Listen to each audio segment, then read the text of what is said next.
रीता, यहाँ बाथरूम कहाँ है? मुझे नहाना है। भाभी, हम सब गांव के तालाब में नहाते हैं। अरे ये गांव है गांव, यहाँ तुम्हें बाथरूम नहीं मिलेगा। तुम तो लकी हो कि पापा ने टॉयलेट बनवाया हुआ है। ओह माय गॉड, तालाब तो ओपन होता है, वहाँ कैसे नहा सकते हैं? तुम लोग को कोई दिक्कत नहीं होती? रीता का चेहरा उतर जाता है, लेकिन फिर भी वो हंसते हुए कहती है, अरे भाभी, आप तो इसे स्विमिंग पूल समझो। गांव की सभी औरतें इसी स्विमिंग पूल में नहाने का मजा लेती हैं। Very funny. एनीवेज, कोई ऑप्शन तो नहीं है, तो फिर चलो। सौम्या अपना स्विमिंग कॉस्ट्यूम पहनकर तालाब में कूद जाती है। गांव की औरतें थी, उसे देखकर बातें करने लगती हैं। हाय दैया, ये क्या? शर्मा जी की बहू ये क्या पहनकर नहा रही है?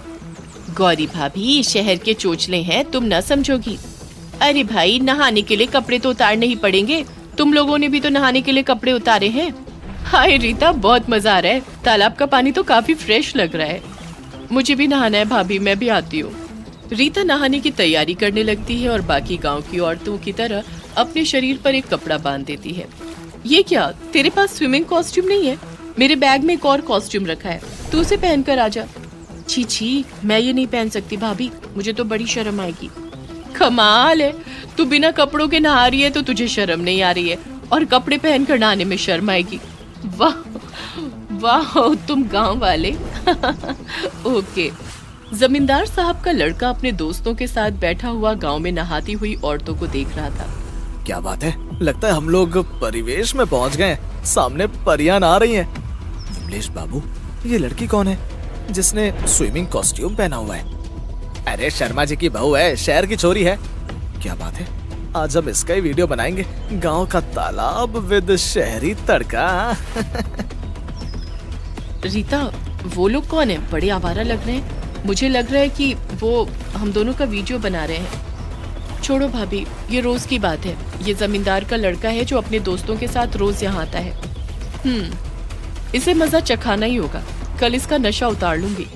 अगले दिन सभी औरतें फिर नहाने के लिए तालाब पर जाती हैं। विमलेश पहले से ही अपने दोस्तों के साथ वहाँ बैठा हुआ था। मिस्टर, ये औरतों के नहाने की जगह है, यहाँ पर आपका कोई काम नहीं है। अरे भाभी जी, आप आराम से नहाइए, हम तो आपकी रखवाली के लिए यहाँ बैठे हैं, आपके लक्ष्मण। चलो भाभी, चलते हैं, बेकार में किसी के मुंह मत लगो। देखिए कितनी समझदार है आपकी ननद। जानती है अगर इसने मुंह खोला तो आप सबके वीडियो यूट्यूब पर वायरल हो जाएंगे। रीता सौम्या को खींचती हुई वहाँ से ले जाती है। भाभी, ये लोग बहुत खतरनाक है, इनसे मत उलझिए। आभा भाभी ने इनसे उलझने की हिम्मत की थी तो इन्होंने उनको बर्बाद कर दिया। मुझे सच सच बता, क्या हुआ था? तो इतनी डरी हुई क्यों है? कोई ना कोई बात जरूर है। भाभी, हम गांव की औरतें जब भी यहाँ पर नहाने आते तो ये विमलेश और उसके दोस्त तरह तरह के भद्दे मजाक करते। आभा भाभी ने इसकी शिकायत मुखिया जी से कर दी। मुखिया जी, हम गांव की बहू बेटियां हैं। जमींदार साहब का बेटा महिलाओं के नहाने के तालाब के पास बैठकर भद्दे मजाक करता है। हमारा नहाना मुश्किल हो गया है। मुखिया जी ने पंचायत रखी, लेकिन अगले दिन जब मैं अपनी सहेलियों के साथ तालाब पर नहाने आई तो उन्होंने हम सबके कपड़े छुपा दिए।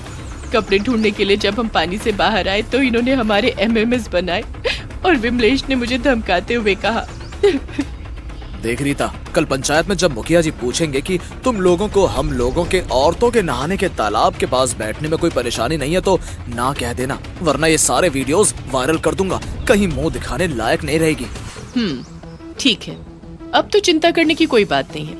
मैं आज शाम को ही इसकी व्यवस्था कर देती हूँ। शाम को सौम्या अकेले ही नहाने आती है और तालाब में नहाने लगती है। ये देखकर विमलेश उसके पास आता है और कहता है, अरे भाभी जी, आप तो बिल्कुल जल परी लग रही हैं। अगर बुरा ना माने तो आपकी एक तस्वीर खींच लूं। क्यों नहीं देवर जी, मुझे तो आप पहले दिन से ही बहुत अच्छे लगते हैं, लेकिन मेरी भी एक शर्त है। आपको भी मेरा स्विमिंग सूट पहनना होगा, फिर मिलकर स्विमिंग करते हैं। ये क्या, मैं भला स्विमिंग कॉस्ट्यूम कैसे पहन सकता हूँ? सोच लीजिए, कोई जबरदस्ती नहीं है। आप भी क्या याद रखेंगी, लाइए पहन लेता हूँ। विमलेश सौम्या का दिया हुआ स्विमिंग सूट पहनकर तालाब में आ जाता है और उसके तालाब में आते ही रीता उसके कपड़े लेकर छुपा देती है और उसकी सहेलियां उसके वीडियो बनाने लगती हैं।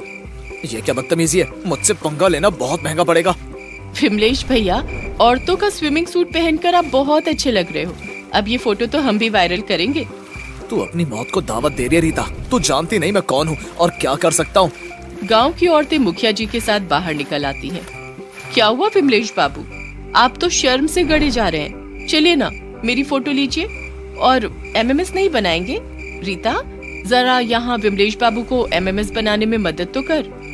रीता तालाब के किनारे रखा विमलेश का फोन उठाकर सबको उसके बनाए हुए एमएमएस और गांव की औरतों की नहाते हुए खींची गई फोटोज दिखाती है।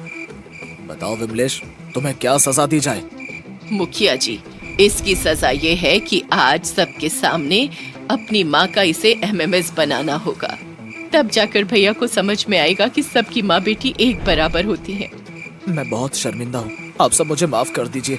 आज के बाद मुझसे ऐसी कोई गलती नहीं होगी। मैं अपने फोन से खींची गई सारी फोटोज हमेशा हमेशा के लिए मिटा देता हूँ। सभी लोग जोर जोर से तालियां बजाने लगते हैं और सौम्या को कंधे पर उठा लेते हैं। ओह माय गॉड, मुझे कम से कम कपड़े तो पहन लेने दो, वरना माँ और पिताजी घर में भी नहीं घुसने देंगे। सब लोग हंसने लगते हैं और उसके बाद गांव की औरतों के नहाने में कभी कोई बाधा नहीं पड़ती।